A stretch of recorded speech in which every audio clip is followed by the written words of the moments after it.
Bonjour à toutes et à tous, bienvenue dans cette nouvelle édition d'information, l'actualité de la région. On est ensemble pendant 8 minutes pour faire le point justement sur tout ce qui se passe près de chez vous. Mais on commence d'abord cette nouvelle édition avec un témoignage, celui d'un jeune nordiste victime de harcèlement scolaire. Des violences qui auraient commencé au CP, qu'il a subi jusqu'à son changement d'école en CM2. Mais alors qu'il passe au collège, il retrouve ses persécuteurs de l'école et les humiliations reprennent de plus belle. À tel point qu'en sixième, il fait une tentative de suicide. Une scolarité compliquée pour ce jeune nordiste qui souhaite rester anonyme, puisque sa situation s'est un peu améliorée cet été lorsqu'il a été forcé de changer d'établissement. Aujourd'hui, dans son nouveau collège, il a même de bonnes notes, mais le stress est toujours présent. Il dit vomir tous les matins avant d'aller en cours. Son témoignage, c'est avant tout pour faire passer un message. Si vous êtes dans la même situation que lui, la meilleure façon de faire évoluer les choses, c'est d'en parler. Écoutez. Dans mon cas, le harcèlement scolaire, c'était du harcèlement physique et moral. Ça a commencé par des insultes, des moqueries, que ce soit sur le physique, la façon d'être. Ensuite, ça a commencé par des coups, des claques, des crachats au visage. Et ensuite, des vols de matériel scolaire. C'était quand? Pendant toutes mes années collège. Aujourd'hui, je suis toujours frustré par rapport à ce qui s'est passé, avec un petit peu de soulagement dans le sens où là-bas, pour l'instant, ça se passe un peu mieux. Le stress est toujours présent, stress de ne pas faire tout bien comme il faut, le stress de se faire embêter ou revivre ce qui s'est passé comme avant.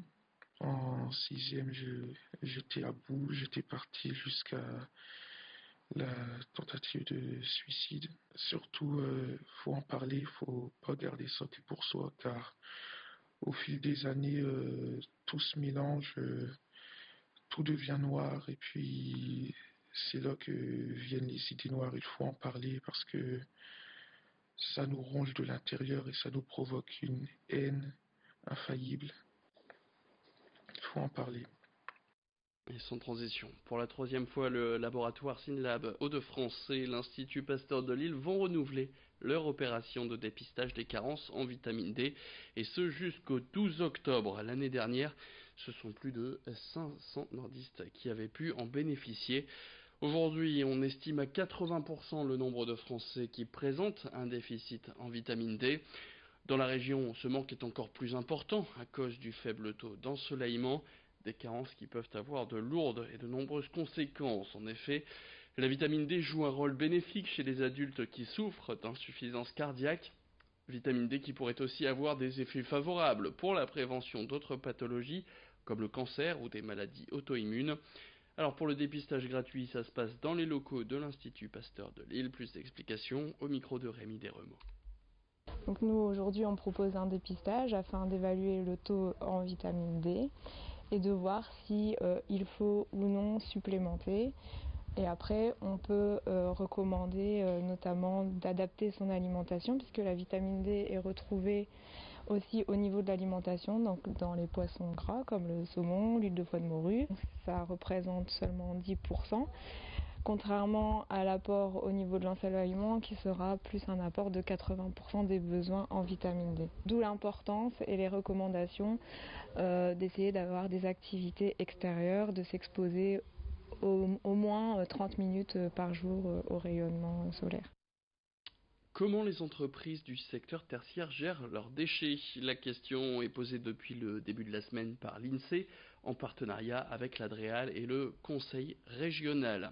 Donc c'est une question posée aux sociétés de ce secteur professionnel où on retrouve des activités marchandes, mais aussi des administrations ou l'enseignement par exemple. Alors pour répondre à cette interrogation, eh bien l'INSEE a confectionné un questionnaire de 30 questions envoyé numériquement à 2000 sociétés implantées dans les Hauts-de-France.